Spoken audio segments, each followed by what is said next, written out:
జాతీయ పార్టీలను కొన్ని బిల్లుల విషయంలో కానీ వాటి విషయంలో కానీ ఫ్లోర్ మేనేజ్మెంట్ చేసుకుంటాయి, ఆ బిల్లులు పాస్ చేయించుకోవడానికి మద్దతు కూడా కడతాయి. కానీ అత్యంత కీలకమైన బిల్లుల విషయంలో కూడా చాలా ప్రాంతీయ పార్టీలు జాతీయ పార్టీలు ఆ రైతు బిల్లులను అదనో ఇదనో వ్యతిరేకించినప్పుడు కానీ ఏపీకి వ్యతిరేకించినప్పుడు కానీ జగన్మోహన్ రెడ్డి వ్యతిరేకించకపోగా మద్దతు పలికాడు. ఆంధ్రప్రదేశ్ యొక్క రాజకీయ ప్రయోజనాలని ఢిల్లీలో అమ్మకానికి పెట్టిందే విజయసాయి రెడ్డి గారు. జగన్మోహన్ రెడ్డి మాట విని జగన్మోహన్ రెడ్డి ఆదేశాల మేరకు కదా. సో అలాంటి పరిస్థితుల్లో ఇప్పుడు ఎవరో పెడుతున్నారు నిన్ను అని అంటే నువ్వు చేసే దమ్మున్నోడి నువ్వే బయటికి వెళ్ళిపోయి ఇక్కడ ఎవరికా దమ్ము లేదని జగన్మోహన్ రెడ్డి అనుకునే అవకాశం ఉంది కదా, నమ్మకపోవచ్చు కదా. ఇక్కడ ఒక విషయం అండి, విజయసాయి రెడ్డి గారు పెట్టినటువంటి ట్వీట్ గురించి జగన్మోహన్ రెడ్డి గారు పెద్దగా పట్టించుకోడు. ఎందుకంటే ఆయన ఎవరిని హెచ్చరించినా లేదా సూచనలు తీసుకునేటటువంటి రకం కాదని కూడా తెలుసు. రెండో విషయం, ఇప్పుడు మీరు చెప్పినట్టుగా గతంలో ఇప్పుడు ఉండేటటువంటిది ఏంటంటే ఒకటి వచ్చేసి తెలుగుదేశం కూటమి, రెండోది వచ్చేసి ఈ బీజేపీ జగన్మోహన్ రెడ్డి గారి ప్రభుత్వం మనకి బీజేపీకి ఇండైరెక్ట్ పొత్తు పెట్టుకొని రాష్ట్ర ప్రయోజనాలు పణంగా పెట్టింది. ప్రత్యేక హోదా గురించి 25 మంది ఎంపీలు ఉంటే కనీసం ప్లకార్డు కూడా పట్టుకోలేదు సార్.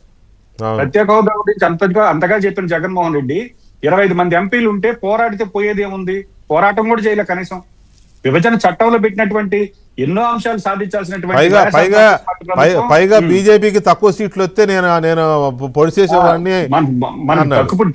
ఇప్పుడు తక్కువ వచ్చింది, చంద్రబాబు గారి మీద డిపెండ్ అయింది. అయినా కూడా ఈ రోజు పోలవరం ప్రాజెక్ట్ కావచ్చు, ఉపాధి హామీ చట్టం కావచ్చు, ఇట్లాంటివన్నీ రాష్ట్ర ప్రయోజనాలు దెబ్బతింటున్నా కూడా ఈ రెండు ప్రాంతీయ పార్టీలు బీజేపీకి తొత్తులుగా మారాయనేది ఈ రోజు రాష్ట్ర ప్రజలకు స్పష్టంగా అర్థమవుతుంది.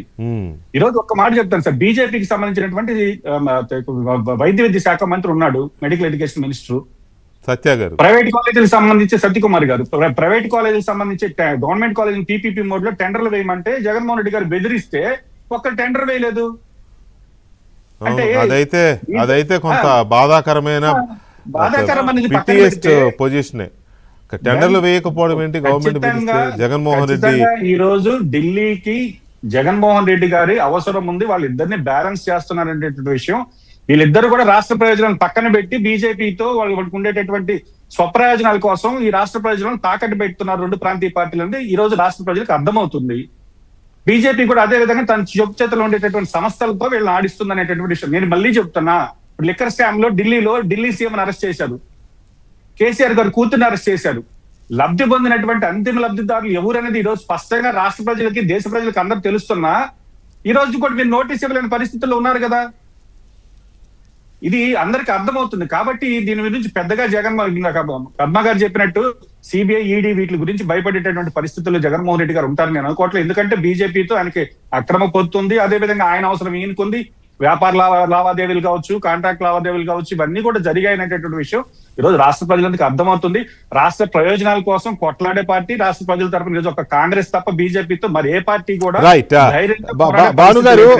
భానుగారు, నాకు విజయసాయి రెడ్డి గారి ట్వీట్ చూస్తే నాకు ఓవరాల్గా నేను డీకోడ్ చేసుకుంటే నాకు అర్థమైన దాని ప్రకారం, బాబు నువ్వు ఆ కోటరీల మాటలు నమ్మి నువ్వు